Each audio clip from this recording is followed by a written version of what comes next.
Donc, Animate. Voilà, nouveau fichier. Ici au-dessus, ajuster à la fenêtre. Voilà. Ok, cette fois-ci, je vais faire un cercle. Je le sélectionne. Et clic droit, on va tester l'interpolation de mouvement et pas l'interpolation classique. Créer une interpolation de mouvement. Voilà, ok. Ok, là, il a d'office fait ce qu'il faut. C'est un peu différent, donc c'est un peu plus évolué.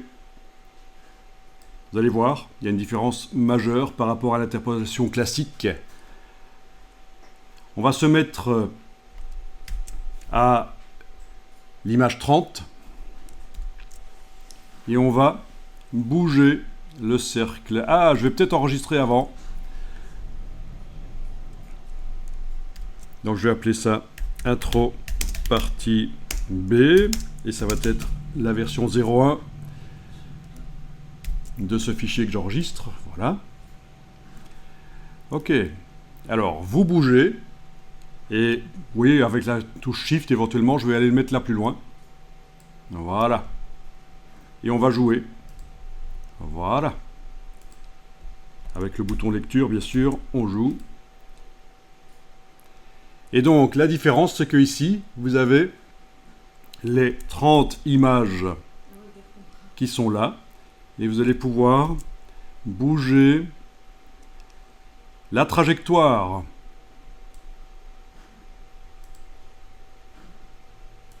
Voilà.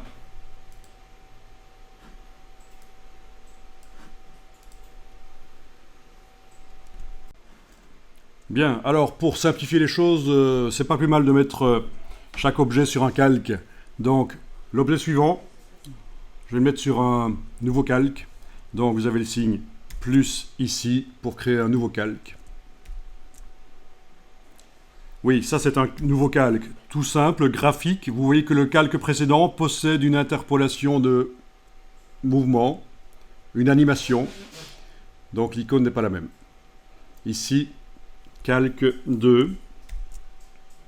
Alors, on va créer un autre cercle. Il faut surtout ne pas oublier de remettre le curseur au début de l'animation. Voilà.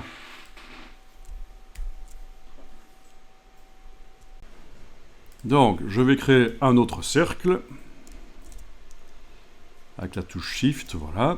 Flèche noire, je peux le déplacer. Donc je suis sur une image clé qu'on reconnaît avec la petite boule ici. Il n'y a pas encore d'animation parce qu'il n'y a pas de deuxième image clé.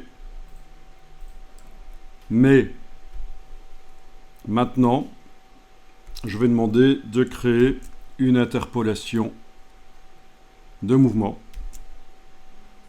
Clic droit sur le cercle, créer une interpolation de mouvement.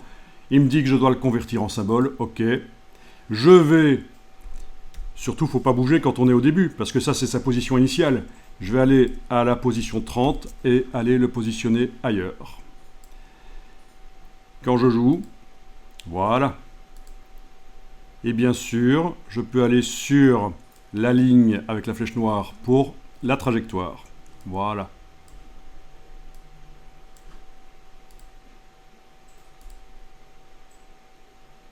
À la fin, je peux positionner les cercles l'un sur l'autre éventuellement, on va voir ce que ça fait. Voilà, ils se superposent.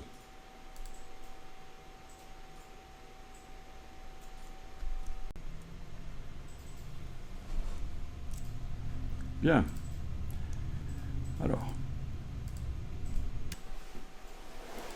Donc, dans l'animation ici, je voudrais que le cercle petit qui va sur le gros soit d'une couleur différente. Comment faire ? Bon, en réalité, je pense qu'on peut le modifier qu'on soit à n'importe quelle partie de l'animation. Parce qu'en fait, l'animation, elle est sur le symbole, mais nous, on va entrer dans le symbole pour aller modifier le graphique qui est dans le symbole. Si vous connaissez Illustrator, ça fonctionne comme ça. Les symboles dans Illustrator contiennent des graphiques. Et je vais double-cliquer sur le symbole. et j'arrive au niveau du graphisme. Donc là, vous avez un fil d'Ariane au-dessus, un breadcrumb qui vous indique que vous êtes dans le symbole 2.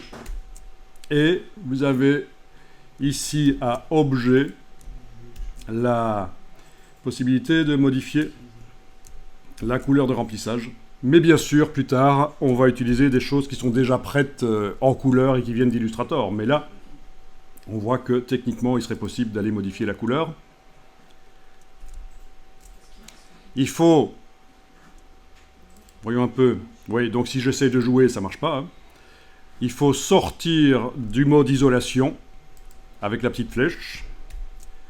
Je joue. Et voilà, ça fonctionne.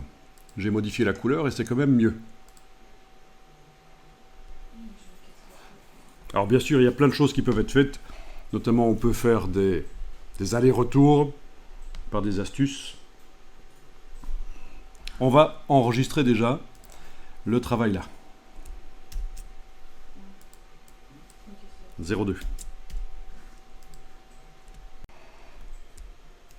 Ouais, donc dans menu Animate sur le Mac, réglages, modifier les préférences, interface. Moi j'ai choisi précédemment, vous l'avez remarqué, l'interface claire. Bon, on peut choisir le très sombre, pourquoi pas. Ça revient au même, c'est une question de goût.